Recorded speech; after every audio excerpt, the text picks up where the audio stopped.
Le premier bulletin d'information avec Cheikh Tidiane Diao, l'élection présidentielle finalement fixée au 24 mars par le chef de l'État. Le Conseil constitutionnel avance la date du 31 mars. Une décision prise par le chef de l'État après le rejet des conclusions du dialogue national par le Conseil constitutionnel qui a choisi le 31 mars pour le premier tour, une date qui coïncide avec la fête de Pâques.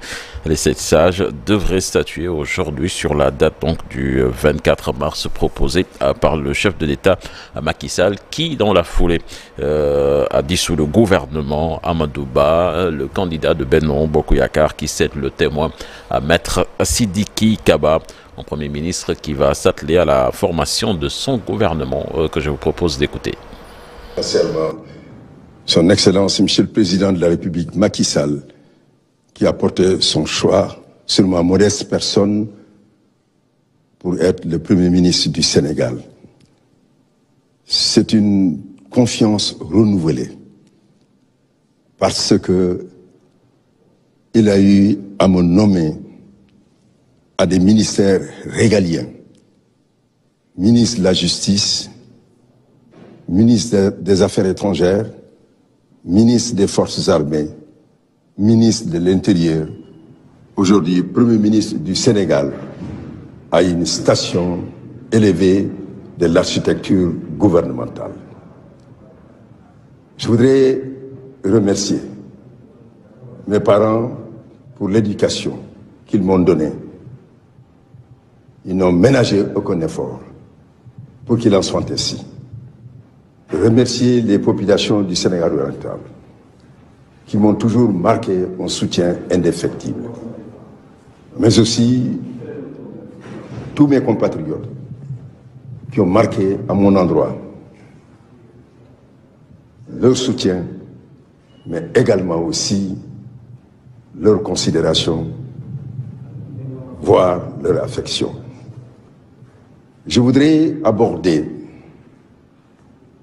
ce grand privilège qui m'est fait avec un esprit de responsabilité, d'ouverture et d'apaisement. Et je voudrais ainsi travailler de manière à ce que les objectifs que le président de la République, Macky Sall, a eu à m'assigner et qui ont produit à travers le PSE des résultats tangibles et colossaux. Toujours dans l'actualité, à l'Assemblée nationale, le projet de loi d'amnistie adopté par 94 députés pour et 49 contre. Les députés de PASTEF, de même que ceux du PDS, ont voté contre la loi qu'ils ont jugée inopportune. Pape Djibril Fall, de son côté candidat à la présidentielle, soutient que la politique ne doit plus engendrer des violences. Le leader des serviteurs appelle à une non-instrumentalisation de la justice. Il dit attendre donc la date de l'élection pour démarrer sa campagne électorale. Certainement, vous l'entendrez dans le journal en Wolof Sornanata. Merci beaucoup, cher Tidiane. C'est ça, on continue. C'est pas encore fini. C'est pas encore fini. Ce sont les relances qu'ils sont alors. Absolument. Le front de résistance FUPU qui était hier au terrain à Capes, des parcelles pour dire non à la loi d'amnistie et aux violences policières. Les leaders de l'opposition qui ont pris part à la manifestation exigent la tenue des élections et dans la transparence et la démocratie. On voit cela dans cet élément signé Maïmouna Ndiaye avec des images de Mardia. Stop aux violences policières, respect de la démocratie, autant de mots exprimés par ces manifestants et membres du front de résistance dénommé FUPU. Ce combat-là, c'est le combat des jeunes du Sénégal. Parce que ce sont les jeunes du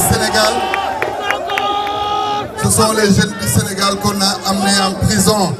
Ce sont les jeunes du Sénégal qui ont été torturés. Ce sont les jeunes du Sénégal qu'on a tués. Et au nom de cette mémoire-là, un rassemblement pacifique pour exiger également le respect de la Constitution. Élection par force. Ce que effectivement, une population, un peuple sénégalais, nous nous disons au peuple sénégalais debout pour la défense de la démocratie, pour la défense des libertés individuelles et collectives, pour la défense de la liberté individuelle et collective, pour la défense du peuple, pour la défense des élections. La libération des détenus dit politique, un autre combat. Une amnistie passe par la reconnaissance des fautes.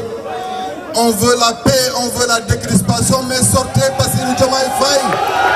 On veut la paix, on veut la décrispation, sortez le président Ousmane Sonko. Parce que tout le monde sait qu'ils sont là-bas au nom d'un combat pour la démocratie et la liberté. Le Front de résistance FIPOU invite les populations à s'organiser en cellules locales pour durcir leur plan d'action. Donc c'était là l'essentiel de l'actualité nationale de ce matin. C'est bien fini. On te retrouve dans une trentaine de minutes, cher Tidiane, pour la version Wolof de l'actualité nationale et ce sera sous forme de brève. Les violentes émeutes de mars 2021 et leur lot de morts, de dégâts et de désolation. Nous évoquons encore une fois ces événements ce matin avec notamment un discours tenu par un haut responsable de l'époque. Je veux parler d'Alioune Badara Cissé qui était médiateur de la République. Il avait pris la parole le 7 mars pour alerter le peuple, mais surtout le président Macky Sall sur les dérives qui pourraient précipiter le pays dans le gouffre. C'est le sujet d'un jour au Sénégal, un jour dans le monde. Et puis ce jeudi, nous vous proposerons également un focus culture sur la vraie histoire de Talata Nder et son lien avec le radeau de la Méduse, l'œuvre la plus célèbre du peintre français Théodore Géricault. Talata Nder, c'était il y a 204 ans. On en parle donc tout à l'heure. Et puis à ne pas oublier la revue de presse avec Chérif Dia et la météo du jour. Ce sera une présentation de Oumé Samb. Tout de suite, l'actualité hors de nos frontières.